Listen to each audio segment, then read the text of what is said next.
when everyone is working when everyone's living it up.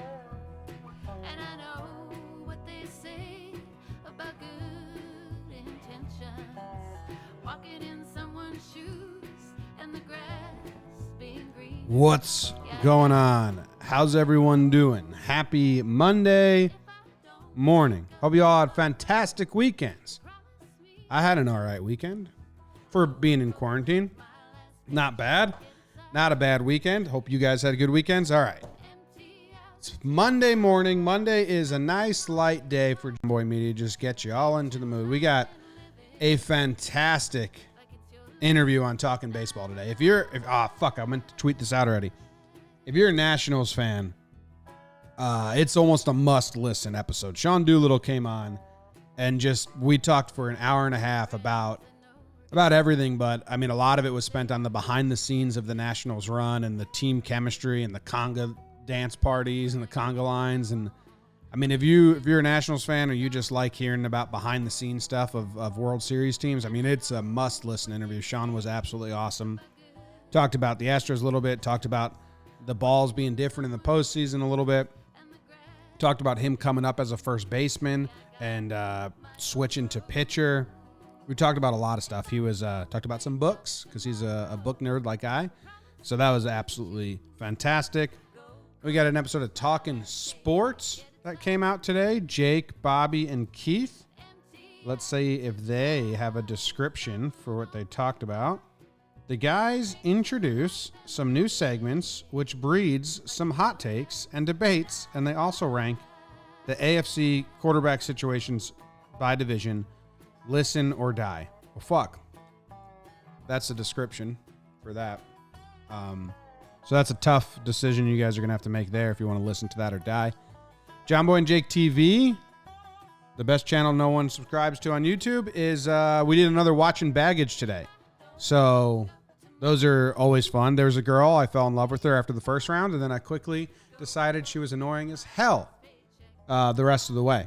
So that's what happened on Watching Baggage. Where you can go find out for yourself. It was also a big debate if one woman was wearing a wig or she wasn't wearing a wig.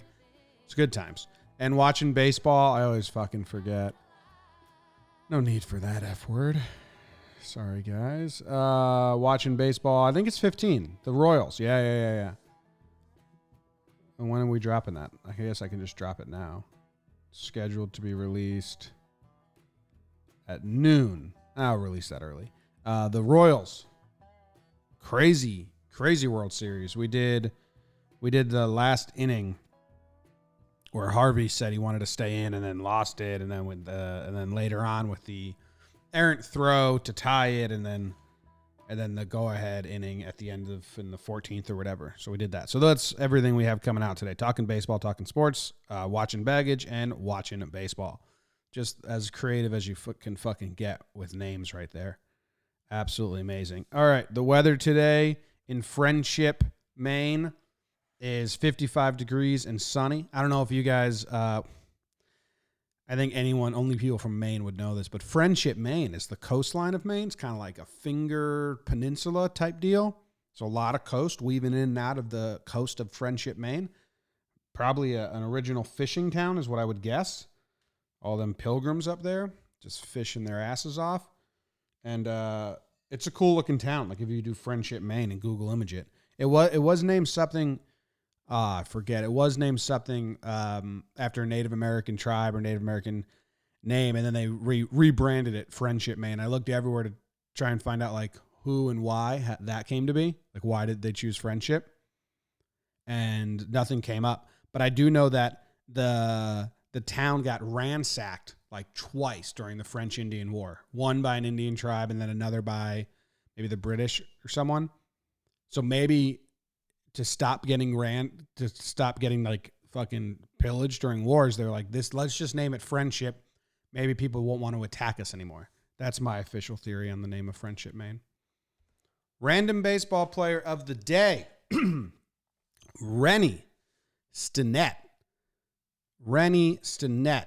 Anyone remember him? He was born April 5th, 1951 in Cologne, Panama. recruited super young to be a pitcher in MLB by Yankees and a bunch of other teams. And his dad was like, no way.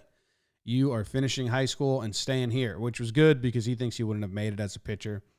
Stennet has a bunch of records, and he broke them all in a 3-day span, which was pretty cool. He also is part of the first all-minority lineup ever. On September 1st, Pittsburgh became the first team in Major League history to field an all-minority team to begin the game, and he was part of that. So he's in the record books there. And he holds the record for NL hits with 9 for NL hits in a 9-inning game. So he went 7 for 7. And the story behind it is his ankle hurt, and he wasn't even supposed to play. Look how skinny he was. He wasn't even supposed to play because his ankle hurt so bad. But he found out he was playing anyway. His first hit was a double in between the first baseman and the first base bag. And he said from there on out, he felt great because he knew if he could go to right with it as a righty, he was going to have a good day. In the first inning, he singled. In the first inning, he doubled in his first at-bat, and then he singled. In the third inning, he got a single. In the fifth inning, he got a double and a single. So he also holds the record for most times getting 2 hits in 1 inning in a single game. They batted around twice, the Pirates. I believe they beat the Cubs like 22-0 in this game. And he got 2 hits in 1 inning twice in the same game. Another record. Then in the 7th inning, he singled. And then in the 8th inning, he tripled. And they said that he was supposed to come out of the game because his ankle was hurting him. But he stayed in because his manager said, you're not coming out till you make it out. So he stayed in the game, and he hit a triple, which tied the record for most hits in a 9-inning game. We actually have footage of the triple, and my dude Champ Summers was out in right field and maybe gives the worst. I don't think Champ Summers was a defensive genius, but maybe gives the worst effort I have ever seen out of an outfielder. Check this out. So he's 6 for 6 at the time, slaps it to right. It doesn't even make sense. Like, he probably could have just ran forward and caught it if he was a normal outfielder. And he definitely could have stopped it at this point. So he doesn't even try to catch it. I mean, they're losing 20-0 and he's Champ Summers. So, I mean, of course. But it just lets it bounce by him and then goes and gets it for the triple. For Rennie to go 7 for 7 on the day. So that's cool. What else? There was some other info from here I had about him. Oh, the next night, he got 3 more hits. So that gave him the record for most hits in consecutive 9-inning games. So he had 10 hits in back-to-back 9-inning games. He holds that record. The next evening, he collected 2 more hits to give him 12 hits in three consecutive 9-inning games, tying a record. So ain't that baseball? Just records on records on records on records on records. Rennie Stennett. And then eventually he had like a couple good years. He bounces around. He didn't bounce around. He goes to San. I didn't take notes on this part. He went to San Francisco, but he didn't get a starting job again. Tried to make a comeback at age 38, but didn't break camp with whatever team he was trying to make the comeback with. So that's our baseball player of the day, Rennie Stennett. Watched a lot of stuff this weekend. Oh, okay. Here's what we did. Here's what Katie and I did. I have it up here. We watched Hollywood, new Netflix show, new Ryan Murphy series. I don't know if you know who Ryan Murphy is, but if you watch any shows on FX, you know who he is. He did American Horror Story, Versace, Bet and Jean Feud, or whatever the hell that was, and there's another one he did I can't think of. But it is a new one that just came out on Netflix called Hollywood. It's totally, you can tell it I was like, is this FX or Netflix? Because just he has his own vibe that he does all the time. I liked it. If someone was to be like, I didn't like that, it was corny, I'd be like, fair. Don't care. Sometimes corny shit will get you going the most. And then after that, Netflix suggested we watch the half of it, which we did, because right up my alley. I love little indie coming-of-age stories. Probably one of my favorite genres of film. Little indie coming-of-age stories. The Way Back. You guys ever seen that? Fucking love that movie. Anyway, the half of it, you don't know the half of it, was pretty cool. As you can tell by the poster, we got a love triangle. Those three people in the poster. Well, the two on the outside. It's like the meme. Those two are looking at the girl in the front, the four, and they're in love with her. I enjoyed it. I thought it was a cute little movie. Book. I finished a book yesterday, or the other day.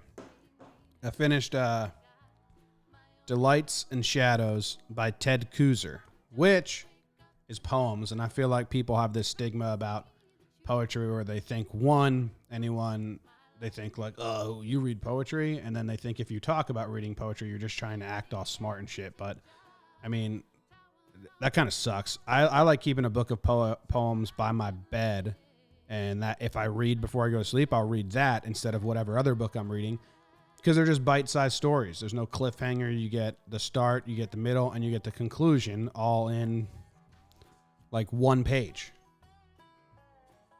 It's easier than getting yourself all wound up into a novel with characters and backstories and like the ending is far off before you go to sleep on a cliffhanger. Anyway, dude, he had a poem in here. He had this story in here that made me so sad. I don't know if you guys are familiar with Ted Kooser. I guess if you don't like poems, you're not. But he's really awesome. He basically just paints pictures with words.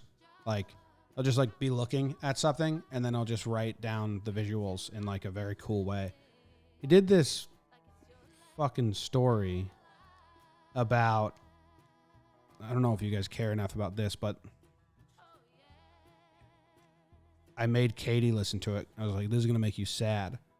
So he did this story here about, it takes place in, I don't know, probably 1920s, 1930s, 1940s, Iowa. This old man goes to the train station because his daughter's coming back, but she's dead. She left when she was 18 to go become a star and become rich and famous in New York. And she would write letters to her mom about how she was doing so well and everything was going great. And then, it's like 20 years later and they get a letter saying, your daughter's passed away and we're sending her remains to you. So anyway, the sad part is, where is it? The sad part is, as soon as the coffin arrived, he opens it up, sees his daughter, and she's like old woman now. He hadn't seen her since she was 18, and that's sad. And then he opens her purse that's in the coffin with her, and it's empty. And he's like, shit, she wasn't actually rich and famous. So he takes some money out of his pocket, puts it in her purse. This is how it reads. He opened the purse and found it empty. So he took a few bills out of the pocket and folded them in, then snapped it closed for her mother to find. Then, with the back of the bar, he tapped the lid in place and went to find the station agent. The two of them carried the lifted coffin down and carried it a few hard yards across the sunny, dusty floor of Kansas, not Iowa, I guess, and loaded it onto the creaking wagon. Then, clapping his hat on his head and slapping the plump rump of his mare with the reins, he started the long haul home with his rich and famous daughter. That made me sad.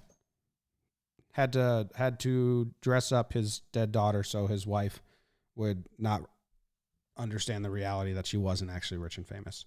But anyway, if anyone's interested in short, bite-sized stories, Ted Kooser's your dude. I love him. He's awesome. And I think that's the end of the show, so I'm just going to keep playing the song again. As for the schedule today, we got ahead of the ball here. Sean Doolittle, Monday. That's already out. We didn't have to record Talking Baseball today.